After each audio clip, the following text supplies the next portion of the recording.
Hello everyone, Vitanki.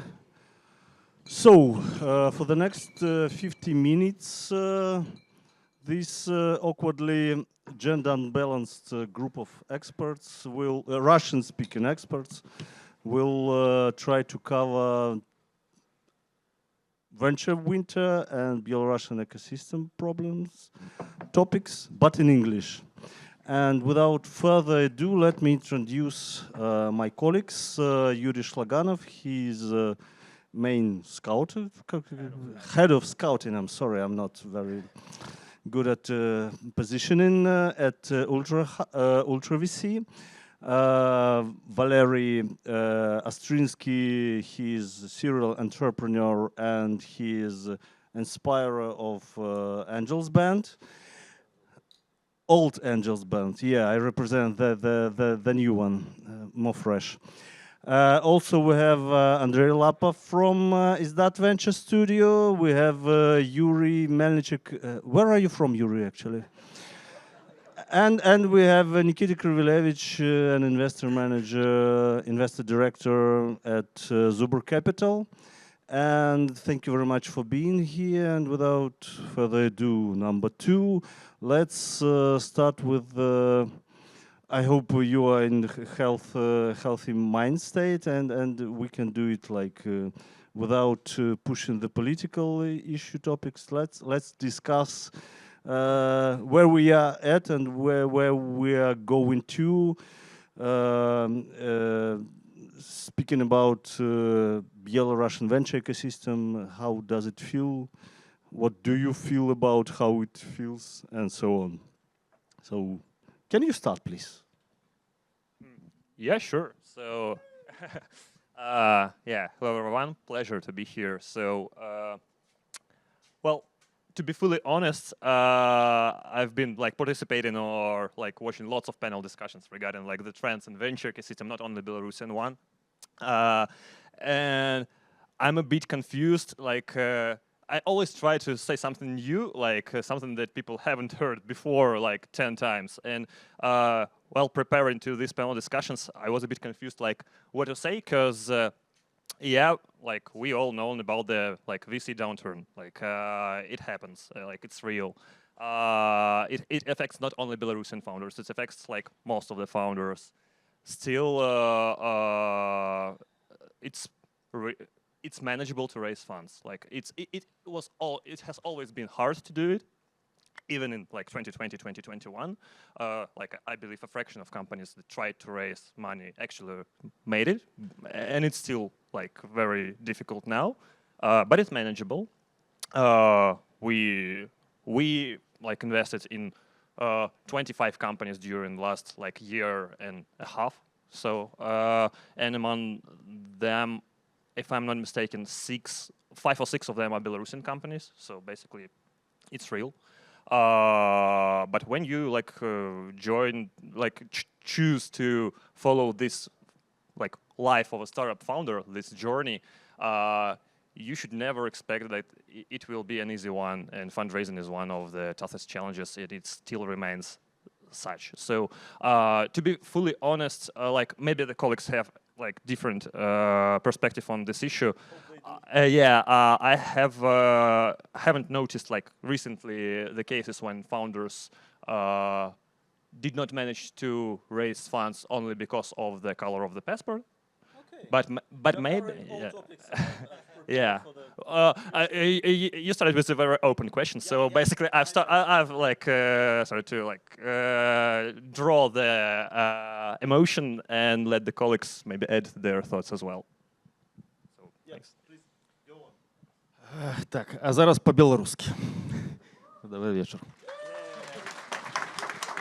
Ну, не тому, что это некая там оппозиция, а тому, что пакуль сидел на химию, то забыўся ангельскія словы, а ты, которые вспомню, то яны будуць не надта культурныя. Да, нема зараз у мяне некага такога там інсайта ці досведа, каб падзяліцца. Я толькі там 5 месяцаў тут у Польшы знаходжуся. Але я люблю IT-камьюніці і там той досвід, который быў там на нашай радзіме, калі мы будавалі нешта цудоўнае. Ось, мне здаецца, што тое, што мы зрабілі асноўнае, мы зрабілі некую такую суполку, якая там на каштоўнасцях і на даверу была заснавана. І зараз, калі мы тут знаходзімся і некія праекты прыдумляем, то тое, што мы ўжо там аднаго знаем і недзе там можам праз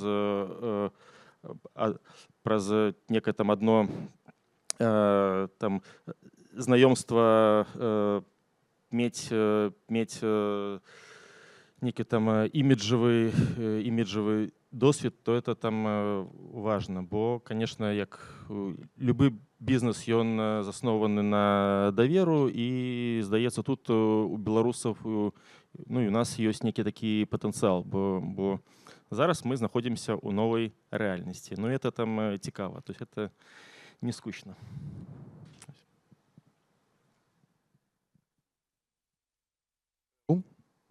My name is Andrey. I'm from IZDAT Venture Studio. So we built our own startups and invest in early stage founders. So it seems like we need to know how it works from both the sides, from venture side and from sides of startups who are in the process of fundraising.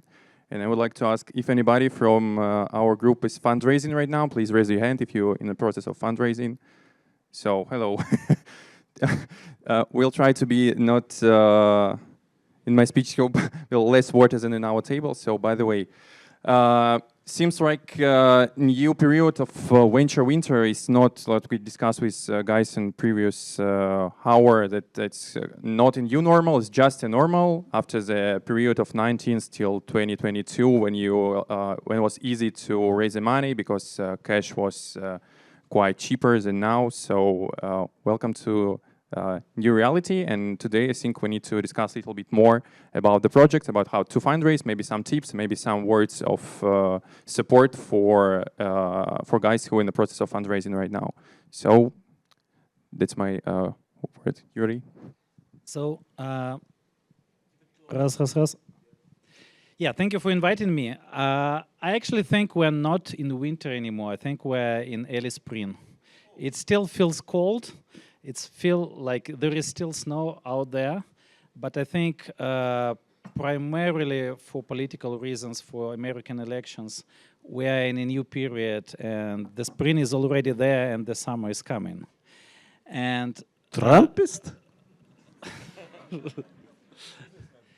Well, you can already see that, like, you know, the stock market is going high, right? Cryptocurrency market is going up, and I think we'll see this trend for the next 2 years, at least. And, like, you know, my prediction is that within the next 2 years, we'll see that there will be gradually more and more IPOs. And as there are, like, you know, more money at the top of the chain, the larger players will start buying, like, middle-sized companies, and then eventually it will go to the venture funds, and like the venture industry will also, like, see it's getting warmer and warmer.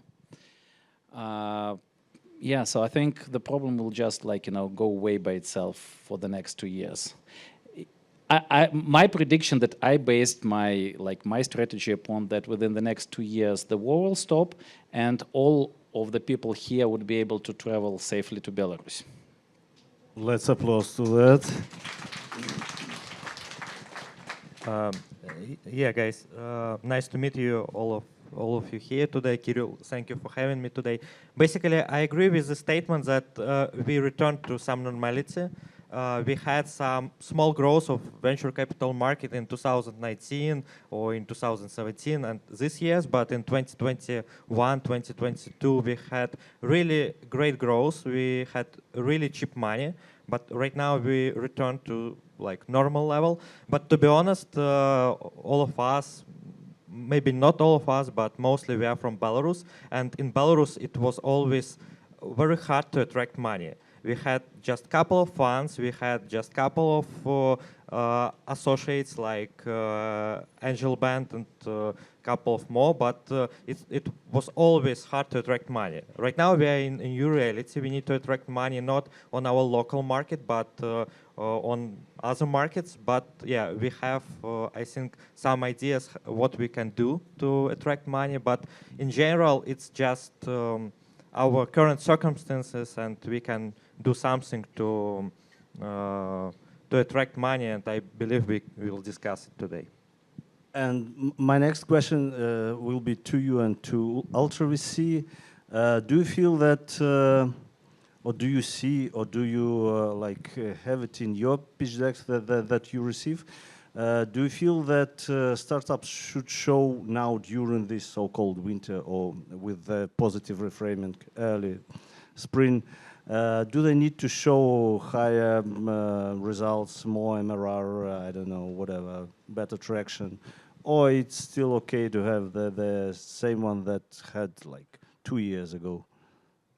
Yeah, thank you for this question. Basically, the idea right now, as my colleague Victor said, we need to see some positive cash flow, or we need to see some forecast how to reach this positive cash flow. Because basically, as Zubr Capital, we don't invest during pre-seed stage or during seed stage. We invest mostly during round A. It means that usually these companies should have like from 3 or from 5 million and more in revenue. And in this case, it was okay to expect like to see minus 3 or 4 million per year in 2021, but it's not okay to see these numbers right now.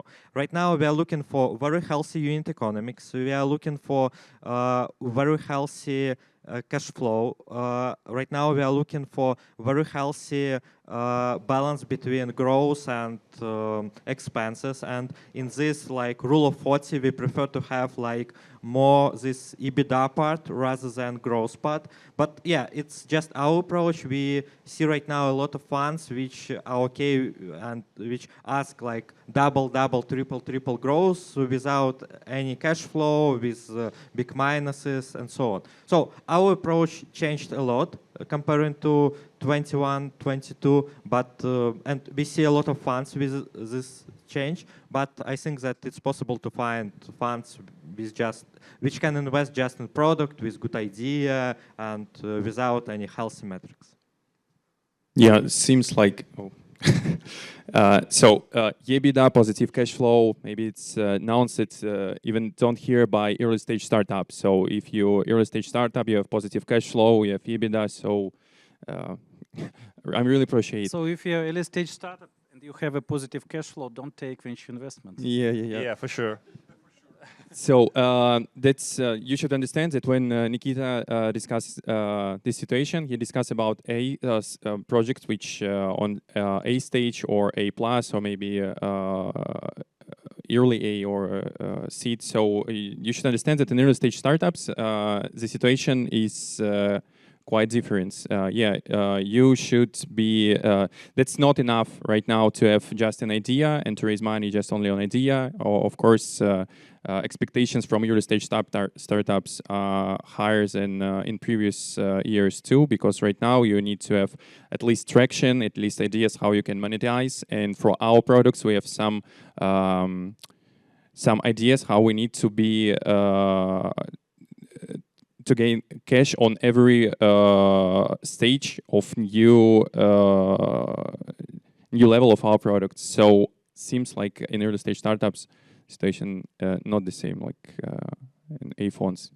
Yeah, I can add like a couple of words about this. Like we invest like early on, very early on, like right starting when the company has like something to iterate with. I won't call it even an MVP because like there is a letter V in the abbreviation and it's called like viable, valuable, whatever. But usually the first iteration of the product is like cannot be called an MVP. So something you can like show to people and get their feedback, maybe try to sell to them.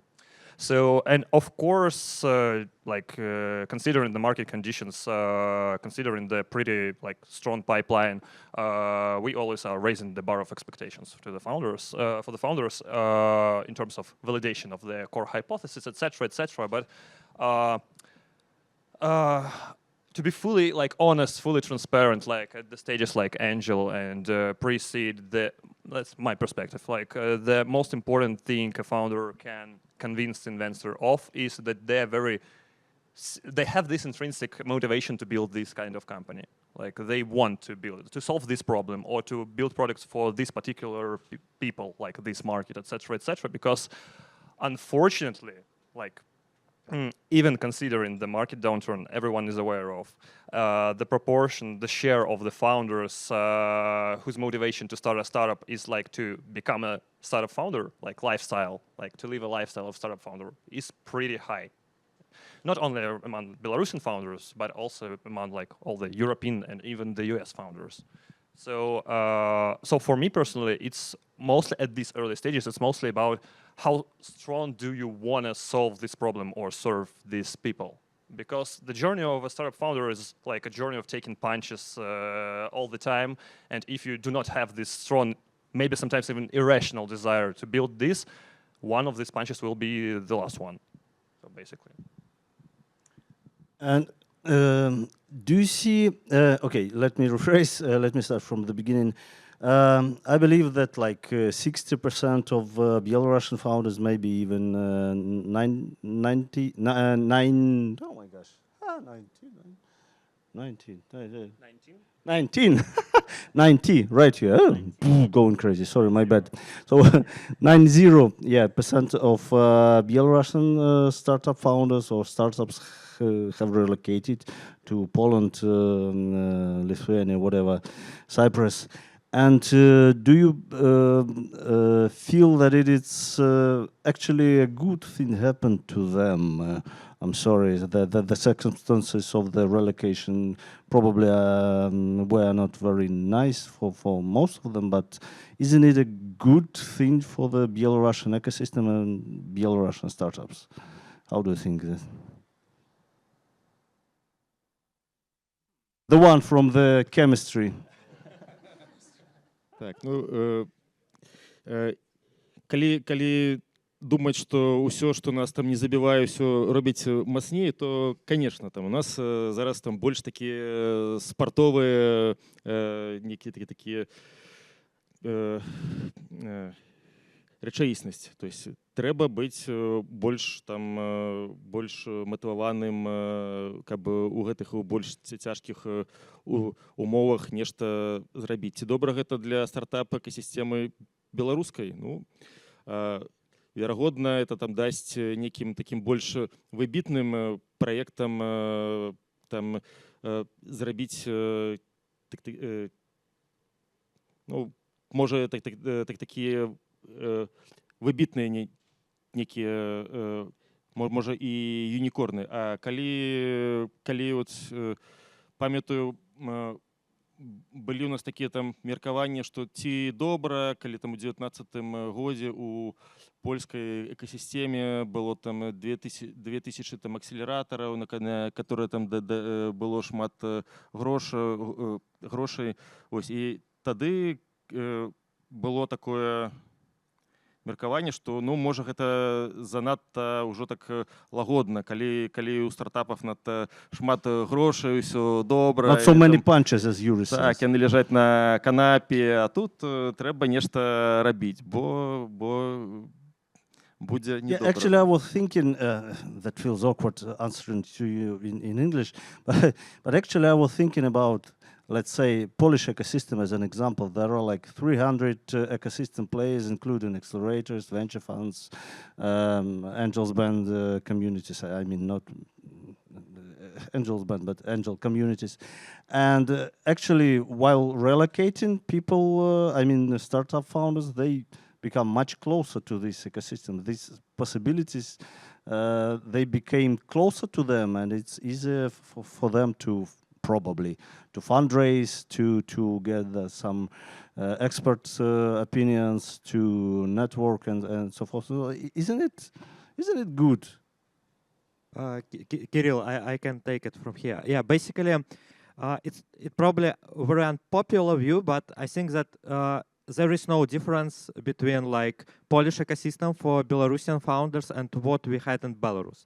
I mean that in Belarus we had just a couple of funds which were able and wanted to invest in Belarusian founders. The same situation right now here in Poland, because we don't see a lot of funds which can or want to invest in Belarusian founders. And for founders, as like Igor said here, like on this scene, that it's much better to relocate in the United States, and it's much easier to attract money in the United States and to build business in the United States rather than to build it here. So for me personally, I don't see any big difference between founder here and Belarus. I understand that as a R&D department, it's okay to head in Belarus or right now here in Poland, because it's really much cheaper than in the United States. But for founders, it's much better to be on the markets where they can attract money, even not in the United States, but for example in the UK, because if you compare like the UK ecosystem with Poland ecosystem, you will see difference in 100 times, because like the average like investment size in the UK is something like 10 billion per year. In Poland, this number is like less than billion. So the difference is huge. And also, for example, the United States is like the land of immigrants, and we have like a lot of great investors like Igor, like other famous guys from like so-called diaspora who can invest in such founders. Here we don't have a lot of guys who can or want to invest like in Belarusian business, unfortunately. But so I think that it's much better to relocate not here, and for like right now, maybe it will be changed in 5-10 years due to like all our activities. But right now, like Polish funds, they don't invest a lot in like us. I can, like with some points I very strongly agree, and with some of them I slightly disagree because of the perspective. I think, well, the first thing is that Polish venture industry is also in the downturn. Like simply speaking, Polish Compared to what? I would say most of the Polish funds are now raising money from their LPs, not actively investing. Like, yes, it's not as bad as in Belarus, but it's not. It doesn't make it good. Like, you know, being better than in Belarus doesn't make things good. Then, like, we have a company, Belarusians founded company. It's like all the people are in Poland, and we haven't managed to raise money from a single Polish investor because of the, like, I think because of the cultural disconnection. And I agree very much. It would be much easier to be in the US and to raise in the US. We're still quite successful raising from the, like, you know, people, let's say Belarusian connected people, like Belarusians, Ukrainians, Russians. Then, but I think there is one major thing why never, and also like the corporate law. Poland has terrible corporate law. Like, it's completely disastrous for a startup to be a Polish company. Because, like, you know, yeah, I see people agreeing here with me. Things are very slow with the corporate documents. The corporate law is not made for startups, for stock options, for like venture investment. Just like, you know, it just needs an upgrade from 80s. But there is one reason, I think, why nevertheless it makes sense to build companies in Poland. I think it's beautiful labor market here. It's one of the best labor markets where, like, we as Belarusians can immigrate. It's much cheaper than in US. It's much easier to hire. And if you fail, you can still find a work. Right. And like, I think Warsaw feels like a place where people, not only from Belarus, but from the whole our region, moved because they had to move. And then when you change your life, maybe it's a good idea also to change your job and maybe change your company and maybe join a startup. Stop at gender. So maybe a piece of advice then for the people who have this option to relocate even to UK or to US.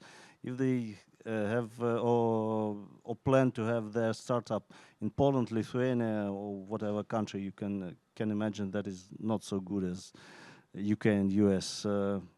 Even Germany, I believe, is better than Poland. I'm sorry to say that, but a piece of advice: what to do? I cannot relocate, but I'm running a startup. Well, I think Warsaw now has future unicorns that have been already founded, that are very small now. And then, like, I think there are many of these kind of companies here in Warsaw already now. So maybe it's worth considering joining one of them as an early employee. Nice one. Any other options? If I'm already, let me rephrase, I'm already running a startup here in Poland and I cannot go to US, UK. I can add, yeah. Let's like be very simple. So fundraising is a numbers game. So even if you're building an ideal like startup, still you will have like it's a like chances. It's all about chances. So basically, you should be prepared to, if when fundraising, you should be prepared to pitch to like 50 plus, maybe even 100 plus VCs, relevant VCs, because irrelevant are like irrelevant for you and for them, they won't take a meeting basically. So try to envision how many relevant investors are around you, like at your reach. Like I mean, when you are based in Poland and focus only on Polish VCs, I believe there is no single like market or niche where there are like hundreds of investors here available to pitch. So I do not even believe that there are like 100 investors. There is 100 investors here in Warsaw and Poland in total. So basically, actually, I do not. To be like fully honest, I do not understand. Like, I believe that it's up to you to make a decision, and it's one of the very uneasy ones, like very tough ones, to relocate or not to relocate. But if you are starting a startup, you should be fully aware and make this like tough decision to be where the chances are higher. Yeah, be where the chances are higher. And basically, there are like well-known hubs like the Valley, like New York, Boston, like London. Maybe in Europe, it's Berlin, maybe Paris, but with a specific. And something is happening like in the Iberian Peninsula, but it's also very like specific because it's more Spanish language focused. And maybe somewhere in Middle East, but also considering the specific.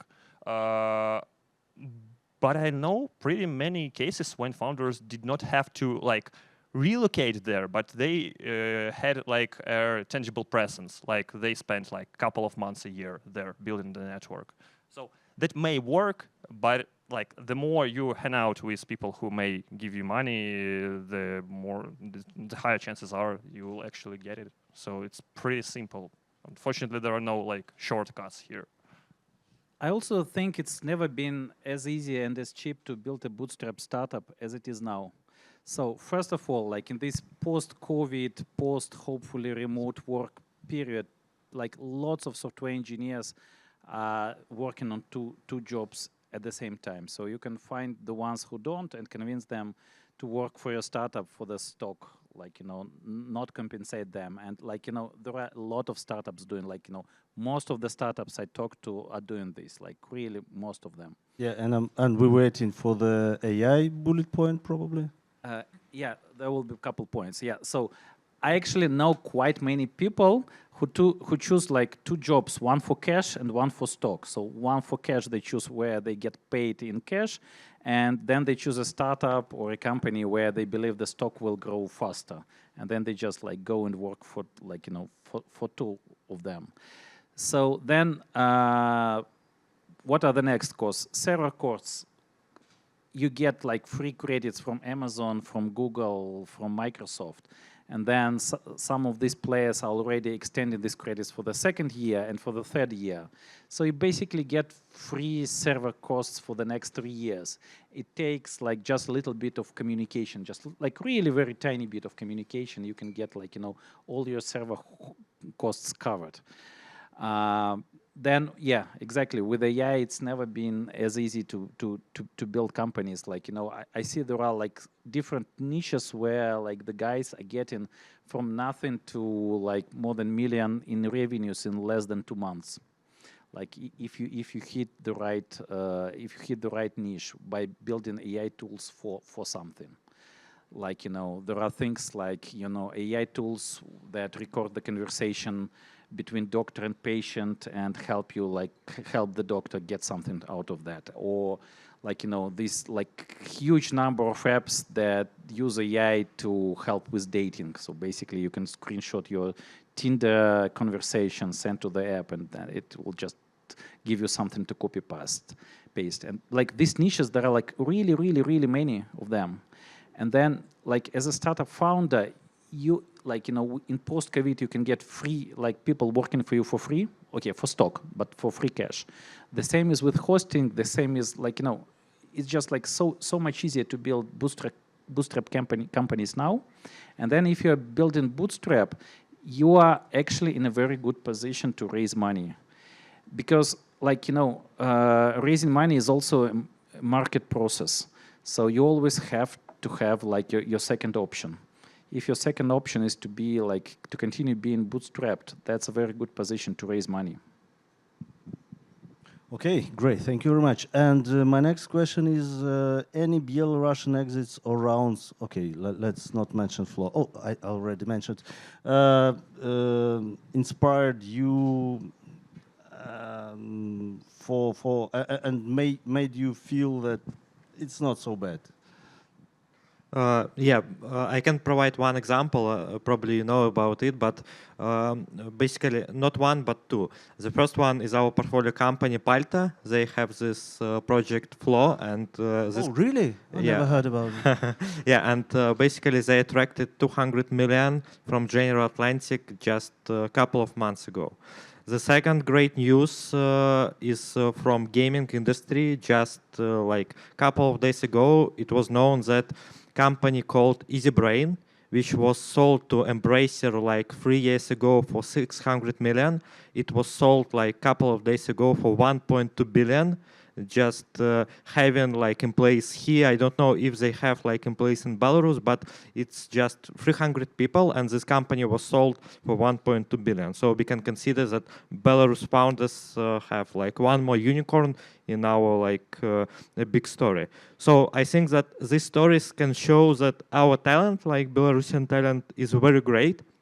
And I believe that each of us, we can do like great stories, and building good product is okay even like abroad, living in Cyprus, in Poland, and in other countries. Yeah, Nikita took most of the tangible size like deals. So basically, what can I add is that I'm personally inspired by those Belarusian founders we've invested in. So one of them will be pitching today. So stay tuned for the pitching session. We'll see. Yeah. Totally agree with the colleagues. So I would like to add that sometimes when we discuss about fundraising, about some successful exit, we should mention that if you don't fundraise or you don't know how to do it, you always, I know that a few guys here have dozens of billions with IRA revenue, with a lot of millions without any VC money.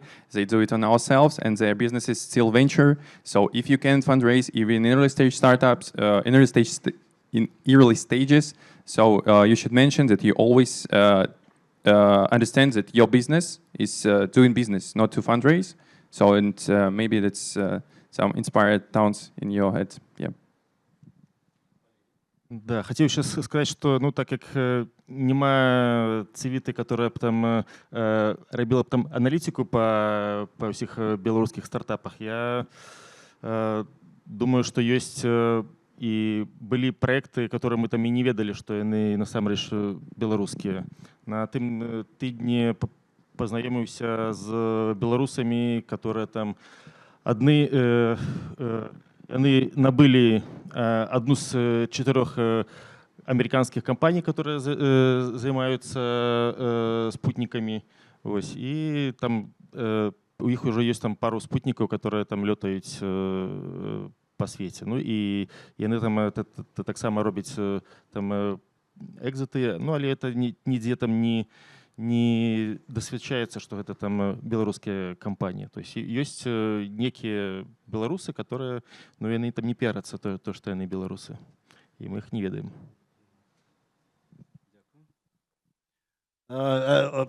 We can mention in this list. Yeah, that's how I translate from Belarusian to Russian and then to English. So actually, I could add that I for sure don't remember the names, but PandaDog bought some similar company, I believe, this year, and Split Metrics. I hope you still remember this very nice company. They also bought some not competitive but relevant companies. So yeah, they're doing great. But yeah, they actually hide in their Belarusian roots somehow. And how do you think is it possible for us, for people here, or for other ecosystem players or whoever you can imagine, to help draw attention of international huge investors to Belarusian startups? What can we do to help them to raise? Work. Word. Build startups worth investing and help founders build startups worth investing. And also showcase, but I believe such events like this one can make a pretty good deal, but also there may be an opportunity to, like, I know, Kiryl, you tried to organize something like this, some kind of event in the Baltics, like some kind of Belarusian booths, like Belarusian startup booths. So yeah, a series of events. So basically, I believe it's like about building the startups worth investing in and raising the awareness. But like how to raise the awareness, like be here where the investors are and be vocal about us.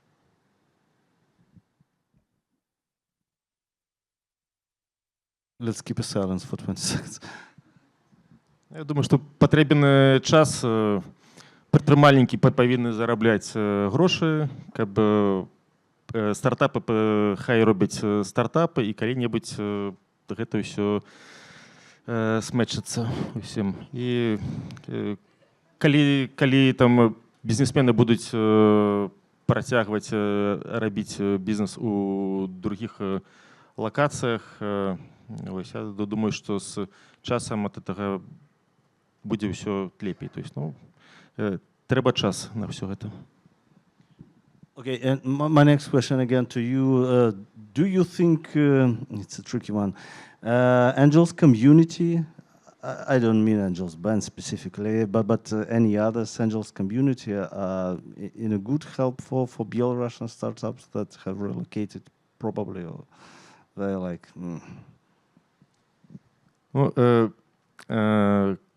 Комьюнити, конечно, важно. То, что там ты зараз узяўся за организацию нашего там Angels Band и збираешь там тых анёлаў, которые по свете разлетелись. Ну и тут, калі не грашыма, то советом. Ось, ну и калі не рабіць нічога, то не будзе нічога. Ось, а калі ты там проявляешь и инвестуешь свой час у сбор анёлаў, ну я упэўнены, што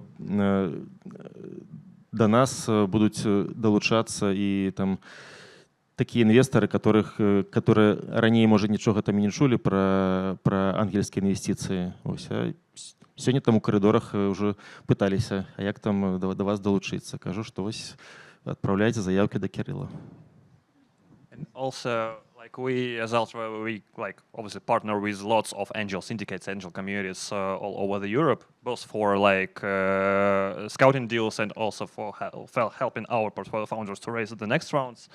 What I've noticed is that in maybe the colleagues won't agree, but on European market, like in different European countries, there are like local angel communities, like a number of local angel communities, but they are mostly like geographically specific. So basically, for Belarusian founders, it's very, very hard, maybe even next to impossible to raise from, for example, a Hungarian business angel association.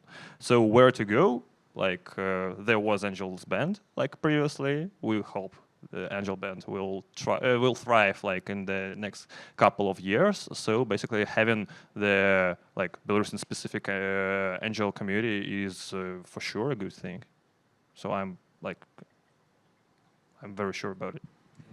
So I think during this like investment winter that's hopefully ending, I believe ending. What I've seen that like the VC, like at least how it felt from the startups I was involved at, the VC investment just like, dropped to zero, but the angel investment didn't. So the angels were basically the guys who were still continuing investing. And we had like really tremendous support at Rainbow with Belarusian angel investors. I think the challenge is that we as Belarusians, we don't very much like different kind of organizations, right? Like, at least how it feels to me. So I know like plenty of really amazing angel investors from Belarus, like scattered around Europe, that are still doing a lot of angel investments. Some of them actually looking to do more and more. Not sure, like, if it is like an easy job to organize them, like, and to collect them under one brand. But I think it's very promising that the angel investment continues. And like when the Belarusian startups were basically left alone, the angel investment from Belarusian founders, from Belarusian investors continued in the startup. That's like really an amazing thing. Yeah, I really agree with you, and also it's a point of building some community, because to be honest, I know that a lot of entrepreneurs who are living here right now or in Cyprus or in some other countries, they still have some business in Belarus, they still have some people working in Belarus, and they just afraid to be part of some communities, of some groups, to invest openly in some businesses and so on. And basically I think that it's a big task to build some communities that free of this afraid, because in reality in Belarus we have some number of high net worth individuals that can invest, but basically right now they just afraid to do like this investment. So if we will be able to build such a community, this can help a lot, because basically people invest in people, and people easily invest in people with some kind of trust. Because, for example, for guys, I don't know, from Hungary, it will be quite hard to invest in some Belarusian guy, because no trust, no connection, no reference, and so on. And building such a community can help a lot. Unfortunately, right now we don't have it like 100% built, but I believe that we are on the way, like Kiryl is on the way to build it. And I believe that, yeah, in some years, in 2, 3, 5 years, it can be good, because we are living in this situation just like 3 years, and it's not enough to build something strong externally from our country. And I believe it's probably the final question for each of you. If you, I'm sorry to be too simplistic, but if you have in your mind one piece of advice that you could probably give to a startup, what it would be?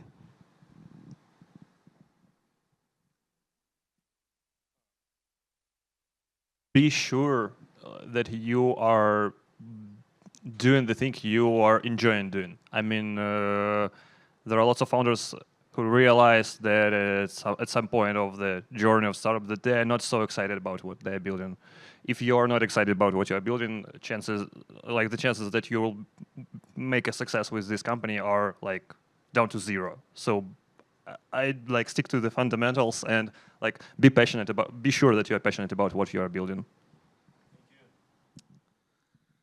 Ну, я не готов стартаперам посоветовать быть стартапером, что наогул это такі вельмі цяжкая праца. Я б зараз бы не хацеў бы некі рабіць стартап яшчэ адзін. Ну, але гэта калі ў чалавека ёсць у душе, там гатовы там некалькі гадоў свайго жыцця ў гэта інвеставаць, то ну што, працаваць, не спаць, там знаёміцца, выстраивать гэты там траст, каб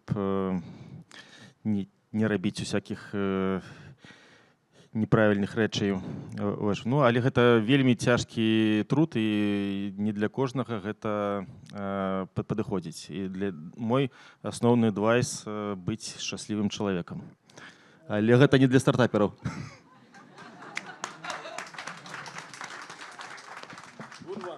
So how to outperform this, I don't know. So quite good advice. So because we always deal with early stage startups, with early stage founders, also common of them are first time founders. They try to change any ideas and they just want to build startups. They don't want to work for hire. They just want to build something. So that's my first, I don't know, advice or suggestion is to start startup only if you cannot not to do. So that's the common idea, because runway is quite long. It's 3, 5, 7, 10 years, so you should be prepared for it. And the second, what I'd like to mention is to not focus on the money and then focus on, to raise the money. Just focus on building business, on building your product. As we mentioned before, yeah, there is a lot of life hacks right now because technology much more cheaper. You can the easiest access to technology part. You can hire your friends. You can hire some another guys who already work for hire, who want to some pet project, etc., etc. You also can be the founder inside the company, and you have your own pet project. So this is your ability to focus only on such things what you want to do. Yeah. Yeah, as I said, it's getting it started to getting better. So you just need to survive maybe just 1 year. So I suggest You just need to feel it, people. Just hold on. It's not it's the economy, the global economy is not getting down anymore. You just need to survive 1-2 years, and then things are going to become better, and hopefully you'll be able to raise or find the market. Just go to the survival mode and try to survive this year, like the upcoming year.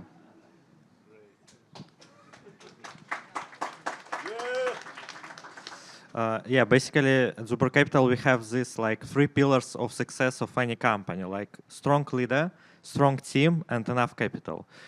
Because we believe that a strong leader with a strong team are able to build a good product on the right market, even with pivots and all this kind of stuff. So I think that all of you are strong leaders. So just my recommendation, try to hire not like a weak team, but try to hire strong team members with you, motivate them, and in this case you will be able to attract enough capital for building your unicorn. That's it. Thank you very much. Thank you, speakers. Thank you, guys. Dima? Yeah, so once again, thank you very much, gentlemen, for the investment during Venture Winter.